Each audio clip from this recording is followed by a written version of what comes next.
أعوذ بالله من الشيطان الرجيم بسم الله الرحمن الرحيم الحمد لله رب العالمين وبه نستعين وهو خير ناصر ومعين ثم الصلاة والسلام على سيدنا محمد وأهل بيته الطيبين الطاهرين. I seek God's refuge from the whisperings of the Satan, and I begin in the name of the all-munificent and the all-compassionate God. For the virtual audiences who just listened to the audio and have not had a chance to look at the bulletin, as for those who are worshiping here, I want to start my sermon by simply reading out a translation in English of the 3 verses that you heard in Arabic. These are verses 13, 14, and 15 of chapter 17, which is known as the chapter of the tribes of Israel. We have bound every human being's destiny to their neck, and on the day of judgment, we will bring forth to each person a record, which they will be laid open, and it will be said to them, "Read your record. You alone are sufficient this day to take account of yourself. Whoever chooses to be guided, it is only for their own good. And whoever chooses to stray, it is only for their own loss. No soul burdened with sin will bear the burden of another, and we would never punish a people until we have sent a messenger to warn them."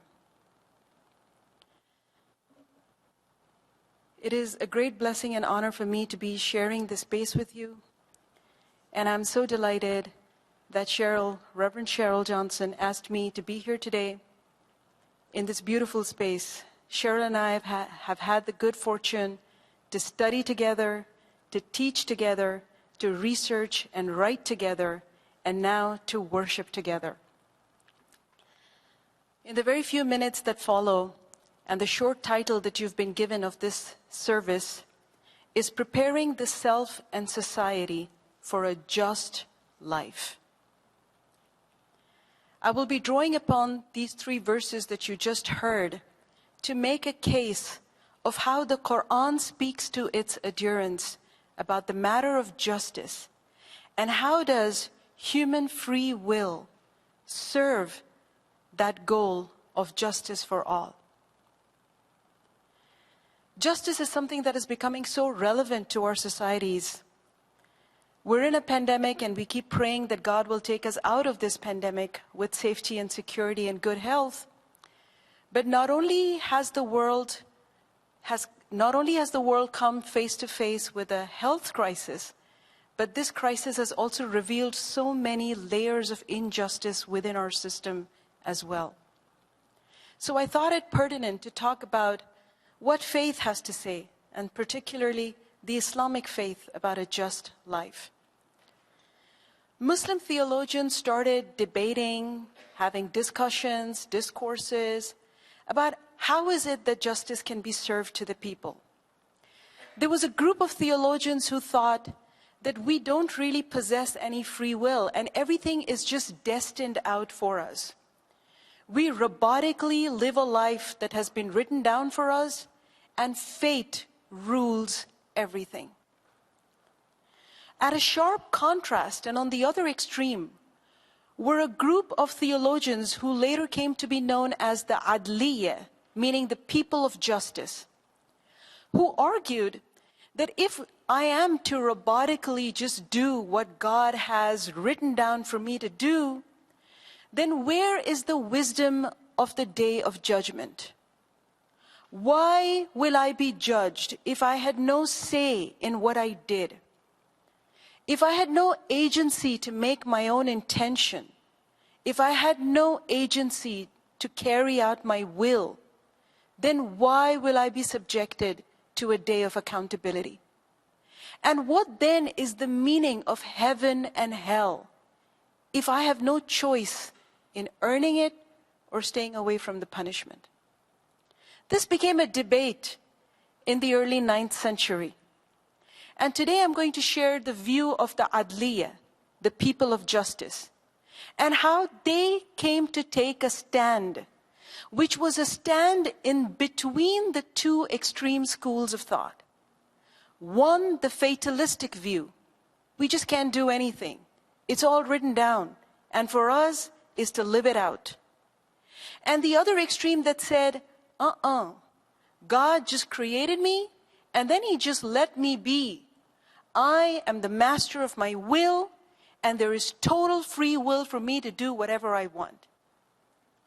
The point of view that I'm sharing with you was the point of view of a minority of theologians, and they were known as the 12er Shia. And they said that it can't be the two extremes. It can't be fate because of what we just spoke about. And it can't be total free will because God does not take a vacation. He is constantly in our lives. So it cannot be that I am left to do whatever I want.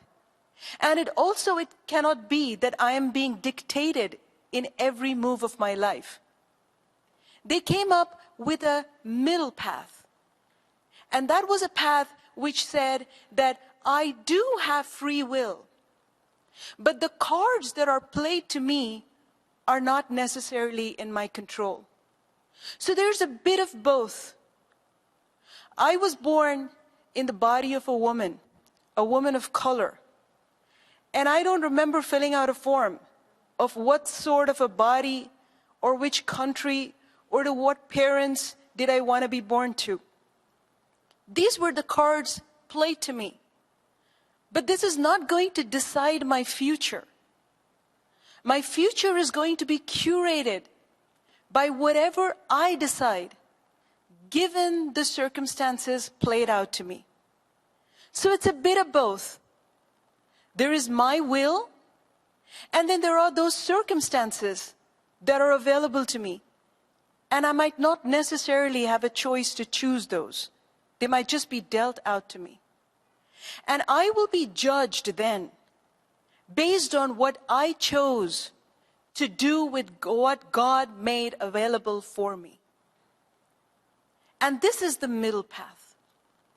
The theologians invoked these 3 verses to point out 5 principles of life.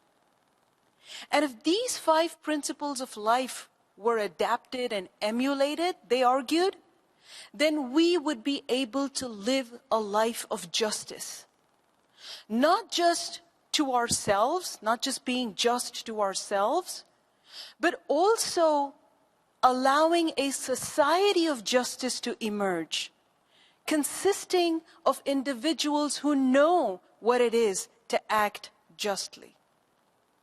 So the first principle that they argued for is the very beginning of verse number 13, saying that man's destiny or human beings' destiny is bound to their own neck.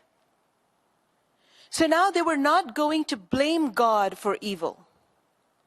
They were not going to blame it on others. They were going to take responsibility. So this is the first principle that helps me curate a just life for myself. That whatever I do, I am bound by it. I cannot blame it on anyone else. This is the future that I created for myself, given the circumstances and given the freedom of choice. The second principle that they drew from here was that because I am free to choose, I am also being recorded. So that the freedom doesn't go to my head, there is a check post there saying, you have your vehicle, the road is in front of you, you can hit the rubber to the road, but remember, there is a radar. You're being watched and you're being recorded. So the second principle was, don't ever fly so high that you think that you have hidden your misdeeds. Because even if the eyes that you can see can be deceived, the eyes that see you can never be deceived. And you are being recorded. And because Muslims believe in a day of judgment, the verse then goes on to say that on that day, your record will be shown to you. It will be there. And you will be asked to judge yourself. So this is you, Mahjabeen. This is what you did with the cards that were played out to you. This is how you used your free will. Can you check the record for yourself? Have we missed anything? So this is a very significant, driving principle in Muslim life. They will not let us pass a week without reminding us in Friday sermons that we are being watched. So this is the second principle. The third principle. When you are choosing, when you are practicing this agency of free will, then know that you're not doing anyone favors if you choose to do something good. You're not doing anyone favors. You are helping your own soul develop in beauty. And if you are successful with that love and beauty, you will spread it and you will see its social impact. But don't be fooled. You are not doing anyone a favor. You are doing this for your grave, and you are doing this for your soul. So this third principle actually highlights that aspect of sincerity and humility. When you choose your free will, remember that you are the first person who is going to be impacted by that. So do what you do out of humility, and not so that you can enlist the favors you've done for so-and-so. So the verse goes on to say, if the soul chooses good, they choose so for their own benefit. And if they choose to do evil, then let them be mindful that they will be the first who are impacted by that evil. I will not be able to harm anyone to a level in which I will harm myself if I choose to do something wrong. If I carry out a misdeed to hurt someone, this verse reminds me, you will never hurt anyone more than you will hurt yourself. So this humanizing and internalizing of every intentionality is what is reminded in this verse. The fourth principle is that when I wake up in my grave to that record that has been so meticulously formulated for me, God makes it very clear, at least to the adherents of the Quran, that you will not be able to blame it on anyone. I will not be able to say, oh, so-and-so made me do this. Or it was because of that person's action that I reacted. Or it is because I was poor that I had to do this. Or because I was a woman that I had to resort to this. God says, no one will carry others' burdens. You will be accountable for what you chose. And I know sometimes that makes us feel, but I was compelled. We are compelled and coerced to do things. But isn't that what faith reminds us? Isn't that what believing in the prophets, believing in the saints, believing in those human beings who chose to do good, even when everything around them was bad? Those who chose to follow the light, however flickering that might have been, in a landscape that was surrounded with darkness. Isn't that what God's agents taught us? And if I decide to be a person who adheres to God and to the scripture of God and to the agents of God, then I cannot be one of those who can blame the way I have turned out or the way my society has turned out to someone or something else. This principle also asks me or reminds me that inaction is not an option. I can't just see poverty and say, well, that's how it is. Or I can't just see inequity and say, well, that's too hard for them. I can't just perceive, witness injustice and say, if I could, I would. There is no blaming anything or anyone for our personal situations or our social situations, at least according to this verse.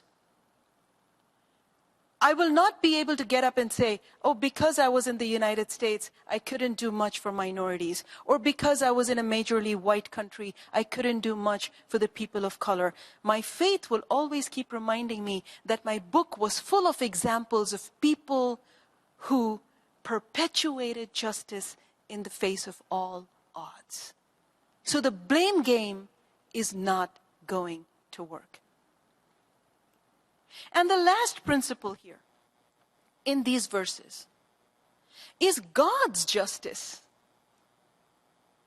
which is fair, I think, because God, you cannot ask me to live a life of justice against all odds, to shape myself, to shape my community, to shape my society, to be able to serve justice for one and all. You can't do this to me until you yourself are fair to me.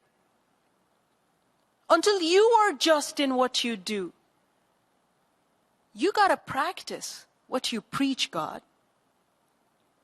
And this fifth principle that the theologians used from this verse was iterating and affirming the notion of a just God. And this is just one of those aspects. Although the justice of God is a huge topic, intellectually debated for several centuries. But this last clause says, we never punish a people. Now, we here is the royal we, because Muslims believe that God is singular and unique and one alone.